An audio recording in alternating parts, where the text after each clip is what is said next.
We are not so different from our neighbors. When a house is on fire, we don't ask about the homeowner's race or religion.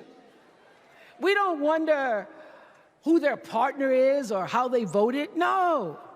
We just try to do the best we can to save them. And if the place happens to belong to a childless cat lady,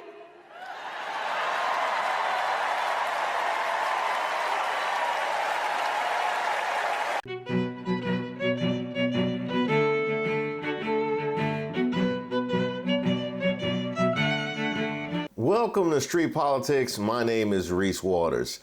It's been quite an eventful last few years for Oprah Winfrey. And no, I'm not just talking about that Color Purple musical debacle. Really, nobody thought it was weird to pause while escaping Mister to break into song? Until you do right by me, everything you do is bound to crumble. Actually, I made one of the very first Troubled Waters all about that. Speaking of music, I definitely want to give a shout out to Stevie Wonder, who made an appearance. Huh? No, I said Stevie Wonder. No, I said Stevie Wonder. No, you're John Legend. It's not always about you. Why you gotta be involved in everything?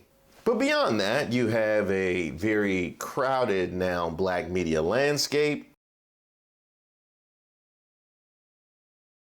In addition to accounts and various reports coming out, calling into question exactly how down Oprah still is with the struggle, because let's just be honest, you don't get to become a billionaire by being down with the people. So when I saw that Oprah Winfrey was going to make an appearance at the DNC convention, I was particularly pleased, given that she would be opposing a man who she has some history with. You have a vice presidential candidate in mind?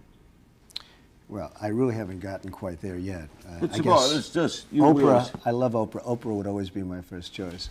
Oprah. Oprah, your competitor, right? Oprah's a competitor. You know what? No I'll tell you, she's really a great woman, though. She is a terrific woman. She's somebody that's very special. I have not even thought about it. I guess we'll see. We'll see. Maybe that's part of the whole process. Would she be kidding aside, that you might think about? If she'd do it, she'd be fantastic. She's popular, she's brilliant, she's a wonderful woman. If she'd ever do it, I don't know that she'd ever do it. She's got. You'd ask her. She'd be sort of like me. I have a lot of things going. She's got a lot of things going. What a ticket in terms that of that would be a pretty good ticket. But she's a very exceptional woman.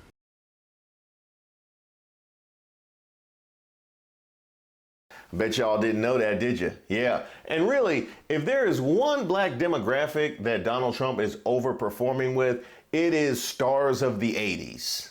I grew up a Democrat, and I've always been a Democrat until I met this man right here. But Oprah took the baton and she ran with it. who says you can't go home again? My mama, yeah, she has said that many times, in fact. I've already told my son, and he just turned 1.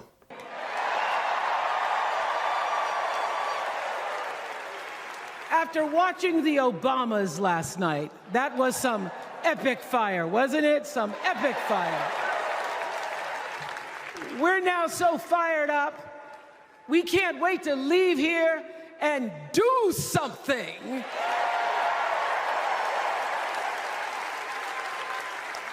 And what we're going to do is elect Kamala Harris as the next president of the United States.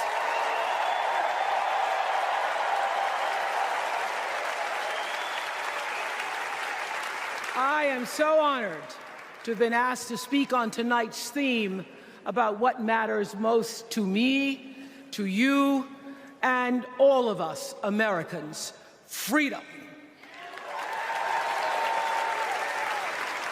There are people who want you to see our country as a nation of us against them, people who want to scare you, who want to rule you, people who'd have you believe that books are dangerous and assault rifles are safe.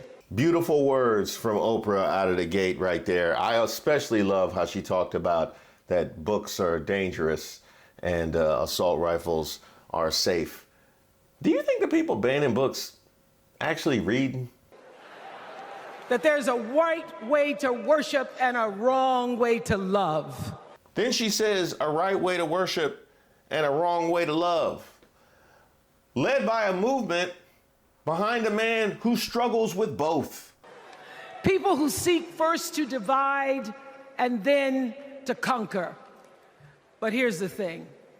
When we stand together, it is impossible to conquer us.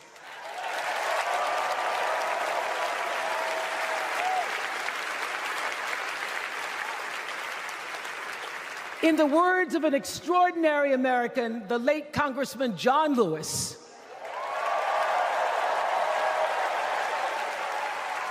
he said, no matter what ship our ancestors arrived on, we are all in the same boat now. Oh, I'm stealing that.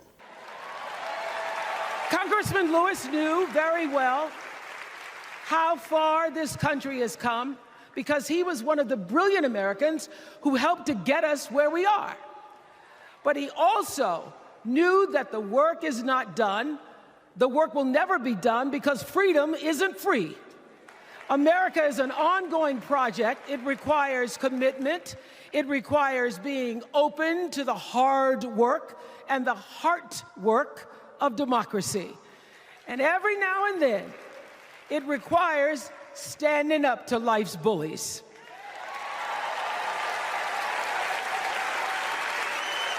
I know this. I've lived in Mississippi, in Tennessee, in Wisconsin, Maryland, Indiana, Florida, Hawaii, Colorado, California. For a second there, I thought she was giving away states. And California. And sweet home Chicago, Illinois.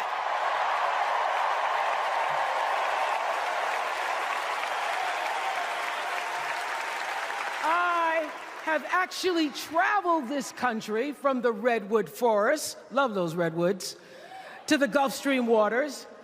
I've seen racism and sexism and income inequality and division. I've not only seen it, at times I've been on the receiving end of it. But more often than not, what I've witnessed and experienced are human beings, both conservative and liberal, who may not agree with each other, but who'd still help you in a heartbeat if you were in trouble. These are the people who make me proud to say that I am an American. Gayle King better watch her back, because that's a supporter right there. They are the best of America. And despite what some would have you think, we are not so different from our neighbors. When a house is on fire, we don't ask about the homeowner's race or religion. We don't wonder who their partner is or how they voted. No. I can pick up what you're putting down, Oprah, but with all due respect, don't put no limits on America's racism. I was thinking about this as I was reading in the New York Times about 9 FDNY firefighters suspended for allegedly sharing racist messages and memes, posts which, according to the article, some of those black firefighters later found out about. Hence the punishment. And by the way, this isn't the first time that I've heard of an incident like this since that summer's Great Awakening. And I'm sure it's not a first for you. That was actually a clip from a couple years ago, back when I was a news anchor and left the house. We just try to do the best we can to save them. And if the place happens to belong to a childless cat lady,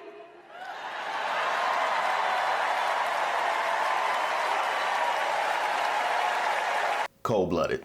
That was cold-blooded. What did that lady do to deserve that? I mean, what did that lady?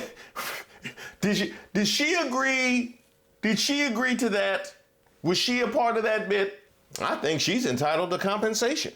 You might want to give her one of those states. And if the place happens to belong to a childless cat lady,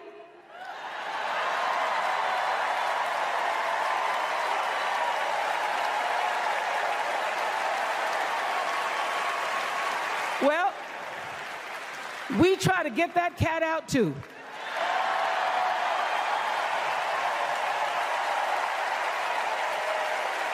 Because we are a country of people who work hard for the money. We wish our brothers and sisters well, and we pray for peace. We know all the old tricks and tropes that are designed to distract us from what actually matters, but we are beyond ridiculous tweets and lies and foolery. Now, I'm going to give Oprah her flowers right here, because one thing that we definitely accuse a lot of people in her position of doing is fence sitting. She did not mention Trump by name, but she did say tweets. Did she say tweets? She did say tweets. Ain't no mistaking who she's talking about there. She's way up off the fence. These are complicated times, people, and they require adult conversation. And I welcome those conversations because civilized debate is vital to democracy, and it is the best of America. Now, over the last couple of nights, we have all seen brave people walk onto the stage and share their most private pain. Amanda and Josh, Caitlin, Hadley, they told us their stories of rape and incest and near-death experiences from having the state deny them the abortion that their doctor explained was medically necessary. And they've told us these things for one reason, and that is to keep what happened to them from happening to anybody else. Because if you do not have autonomy over this, if you cannot control when and how you choose to bring your children into this world and how they are raised and supported, there is no American dream.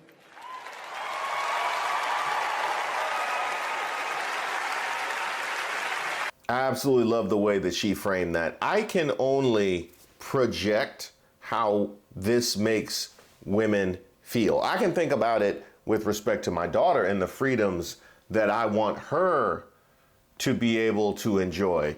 But the reality of having that taken away from you and then having to subscribe to an America that's supposed to be land of the free and home of the brave is every bit as discordant as all men are created equal. The women and men who are battling to keep us from going back to a time of desperation and shame and stone cold fear, they are the new freedom fighters. And make no mistake, they are the best of America.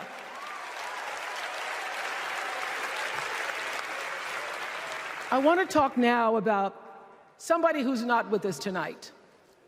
Tessie Prevost Williams was born in New Orleans not long after the Supreme Court ruled that segregated public schools were unconstitutional. That was in 1954, same year I was born. But I didn't have to head to first grade at the all-white McDonough 19 school with a U.S. Marshal by my side like Tessie did. And when I got to school, the building wasn't empty like it was for Tessie. You see, rather than allowing McDonough to be integrated, parents pulled their kids out of the school, leaving only Tessie and two other little black girls, Gail Etienne and Leona Tate, to sit in a classroom with the windows papered over to block snipers from attacking their 6-year-old bodies. Tessie passed away 6 weeks ago. And I tell this story to honor her tonight because she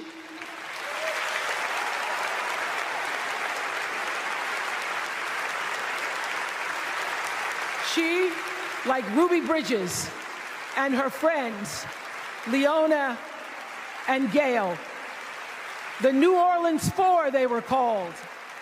They broke barriers and they paid dearly for it. That was so powerful. And I just, more stories like that need to be told. I alluded to this in the video about Reggie Jackson, the struggles of previous generations, especially those that are still with us. Just think about how much less than that people have to endure. And we talk about the psychological trauma that persists for years and maybe even decades down the road. These are people who went through things like that, and we don't even consider or give real conscious thought to how they might have been impacted. We know the Ruby Bridges, but we don't know so many of them, and they all deserve our acknowledgement, and they all deserve our appreciation. But it was the grace and guts and courage of women like Tessie Prevost Williams that paved the way for another young girl who 9 years later became part of the second class to integrate the public schools in Berkeley, California. And it seems to me that at school and at home, somebody did a beautiful job of showing this young girl how to challenge the people at the top and empower the people at the bottom. They showed her how to look at the world and see not just what is, but what can be. They instilled in her a passion for justice and freedom and the glorious fighting spirit necessary to pursue that passion. And soon, and very soon, we are going to see the king soon and very... Sorry, my bad. It's involuntary.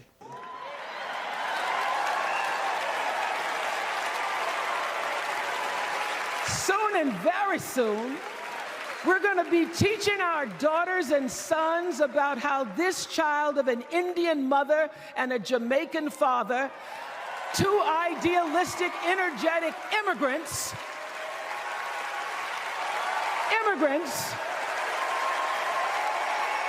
how this child grew up to become the 47th President of the United States. That is the best of America.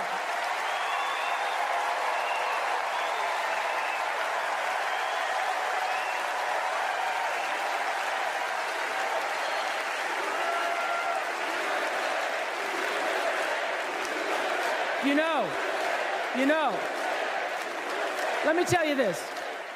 This election isn't about us and them. It's about you and me and what we want our futures to look like. There are choices to be made when we cast our ballot. Now, there's a certain candidate that says if we just go to the polls this one time, that we'll never have to do it again. Well, you know what? You're looking at a registered independent who's proud to vote again and again and again because I'm an American and that's what Americans do. Voting is the best of America. The fact that that comment from Trump about not voting again wasn't challenged and has been widely accepted by the party who likes to claim ownership over patriotism and what is and isn't American tells you the value of those titles they bestow on themselves. And I have always, since I was eligible to vote, I've always voted my values. And that is what is needed in this election now more than ever. So I'm calling on all you independents and all you undecideds. You know this is true. You know I'm telling you the truth, that values and character matter most of all. In leadership and in life. And more than anything, you know this is true, that decency and respect are on the ballot in 2024.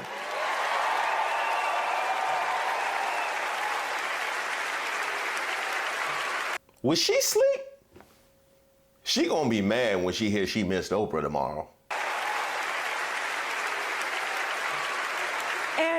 And just plain common sense. Common sense tells you that Kamala Harris and Tim Walz can give us decency and respect. They're the ones that give it to us. So, we are Americans. We are Americans.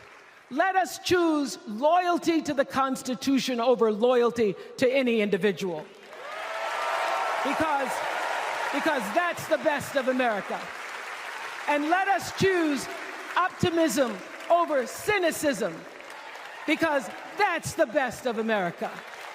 And let us choose inclusion over retribution. Let us choose common sense over nonsense. Talk to him, Oprah. Talk to him. Let us choose common sense over nonsense.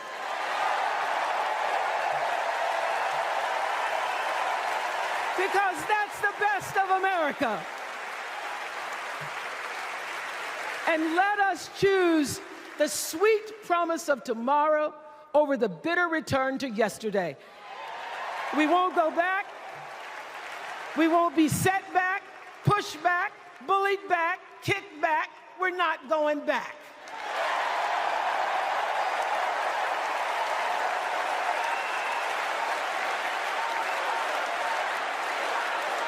Not going back.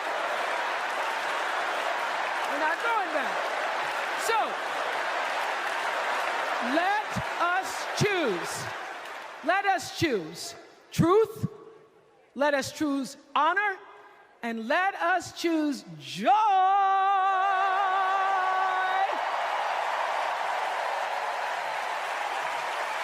Because that's the best of America.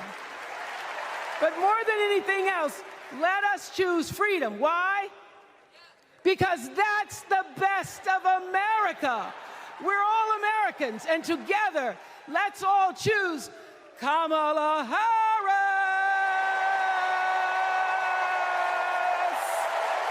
Thank you, Chicago. Thank you, America.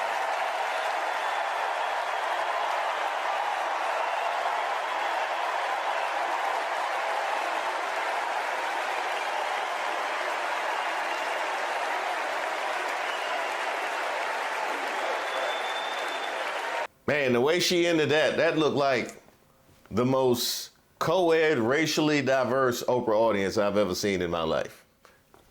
Touche, touche. Very well done. I got to give Oprah her flowers. That was a phenomenal speech. She did not half-step. She did not sidestep. She got way up off the fence, and she did what she needed to do, and I very much appreciate her for that. Now, it was a night full of a lot of incredible performances and a lot of incredible speeches. This whole week has. Today, I'm actually going to be dropping lots of different pieces of content because I couldn't choose. There was so much good stuff to do. So be on the lookout for that. We'll have a piece on Tim Walz. We'll have a piece on Pete Buttigieg. I'll have a piece on Wes Moore and my little Maryland pride. I'm gonna put on my little crab hat. I'm gonna have a piece on Hakeem Jeffries. Doing AOC proud. I'm gonna do a little combo, New York State of Mind type of thing. So keep it locked here to the channel. We'll have all your stuff. But on the way out, I would like to give a special nod to poet and activist Amanda Gorman, who was also there last night, and I want to let her close the show. We gather at this hallowed place because we believe in the American dream. We face a race that tests if this country we cherish shall perish from the earth, and if our earth shall perish from this country. It falls to us to ensure that we do not fall, for a people that cannot stand together cannot stand at all. We are one family, regardless of religion, class, or color.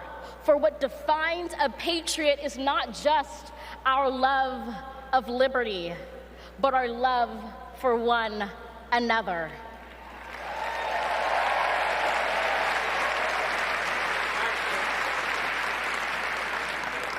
This is loud in our country's call because while we all love freedom, it is love that frees us all.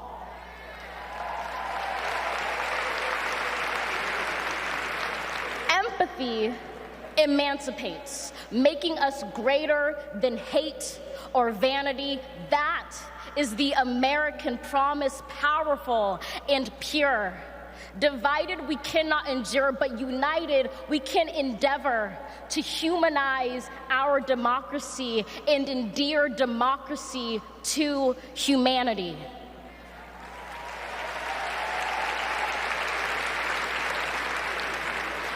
And make no mistake, cohering is the hardest task history ever wrote.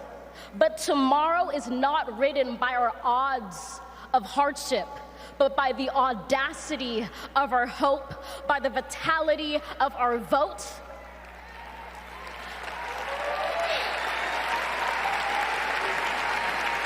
Only now, approaching this rare air, are we aware that perhaps the American dream is no dream at all, but instead a dare to dream together.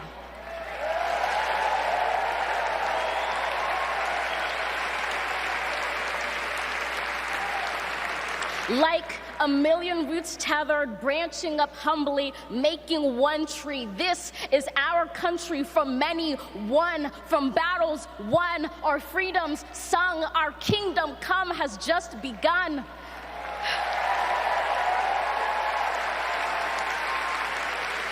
We redeem this sacred scene, ready for our journey from it. Together, we must birth this early republic and achieve an unearthly summit. Let us not just believe in the American dream, let us be worthy of it. Thank you.